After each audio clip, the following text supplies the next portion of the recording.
los jóvenes, hombres y mujeres de este final de siglo crecen en una suerte de presente sin relación con el pasado del tiempo que viven. Eric Hobsbawm. Cito el segundo texto de Joseph Fontana. Todo trabajo de historiador es político.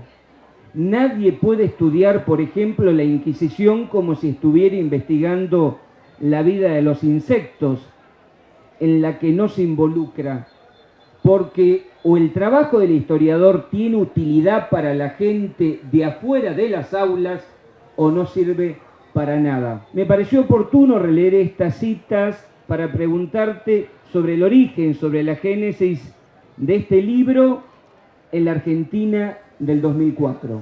Muy buenas tardes a todos, muchas gracias por la invitación.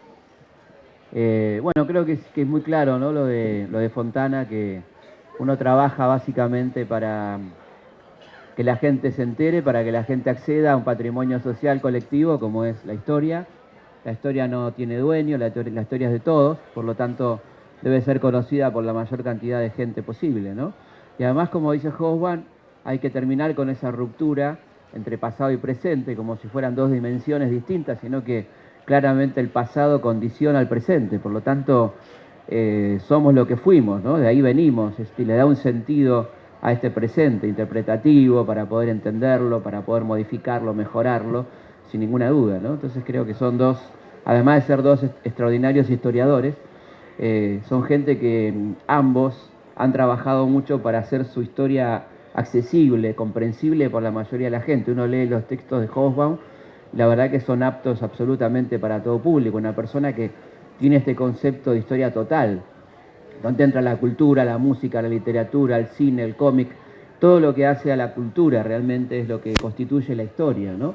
Y eso se ve en esa extensísima obra de Hobsbawm, un hombre que le gustaba mucho el jazz, el cine, la pintura, las vanguardias, algo que aparece muy claramente en su historia del siglo XX, por ejemplo, que es un libro altamente recomendable, ¿no? Bueno, el contexto es un contexto de un nuevo país, un país que está saliendo de la crisis del 2001, donde evidentemente hay un cambio de paradigma en lo nacional y lo internacional, y la gente que se hace un montón de preguntas. Evidentemente aquella crisis terminal del 2001 no podía tener responsable solamente lo inmediato, es decir, no era que de la Rúa tenía todas las culpas, aunque tenía muchísimas, sino que eso evidentemente era producto de un largo periodo donde la Argentina necesitaba tener respuestas históricas, y creo que hubo una muy fuerte demanda de la sociedad por saber cómo habíamos llegado a la crisis terminal del 2001, ¿no? En ese sentido, el libro que hablaba de cosas muy remotas, como era la conquista de América o la Revolución de Mayo, daba algún tipo de explicaciones también a lo que estaba pasando en ese momento, ¿no? Porque evidentemente, como dije antes, hay una conexión evidente entre pasado y presente, ¿no? Primero hay que hablar de la didáctica del olvido, ¿no? Una didáctica muy fuerte que ha prevalecido en estos 200 años en cuanto a hacernos creer que no tenemos un pasado indígena y que solamente nuestra historia comienza en 1810. Por lo tanto, todavía hoy tenemos manuales de historia que leen nuestros hijos, donde puede leerse, por ejemplo, los mapuches habitaban la zona del Neuquén, o los Pilagá habitaban Formosa, o los Huichí, los Com habitaban el Chaco en tiempo pasado, ¿no? Dándolos por muertos.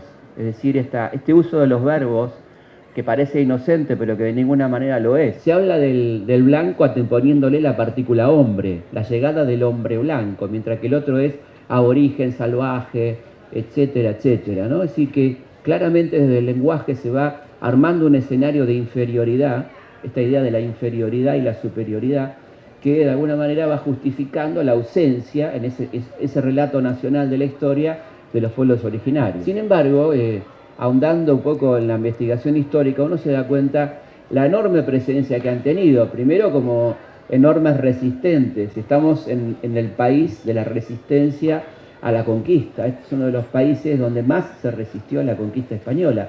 Pensemos que les fue imposible conquistar el sur.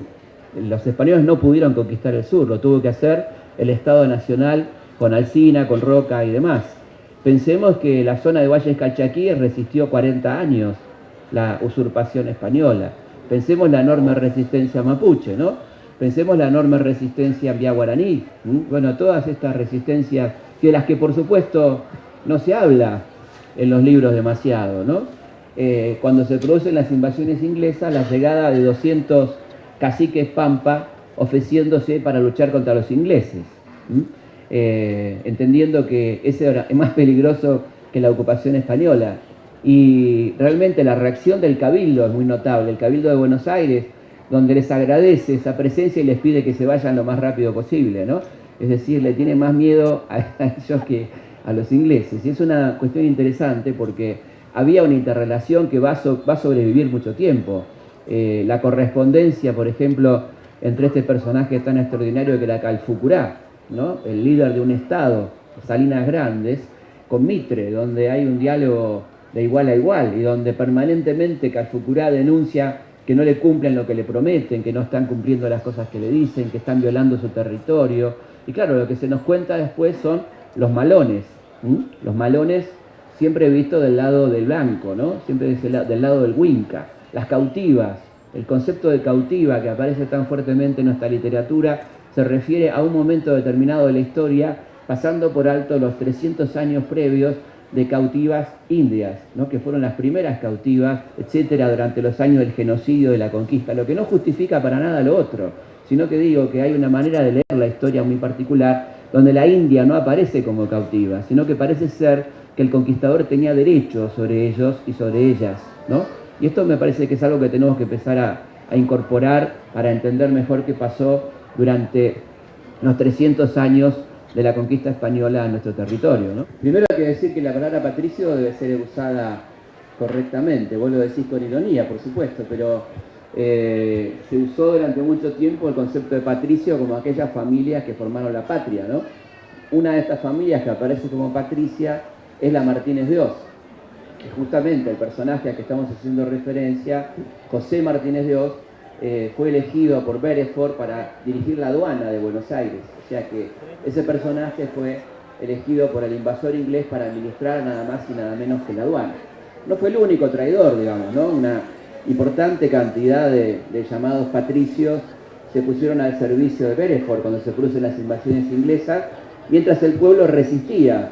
En primer lugar, las mujeres, que fueron las primeras resistentes ante la invasión. Los primeros episodios de resistencia de la invasión inglesa la protagonizan mujeres, Manuela la Tucumana, Martina Céspedes, bueno, tantas otras mujeres interesantísimas. Una cosa muy, muy tremenda es que el 13 de febrero de 1817, cuando San Martín está festejando su victoria, Chacabuco es destruido Yapeyú, ¿no?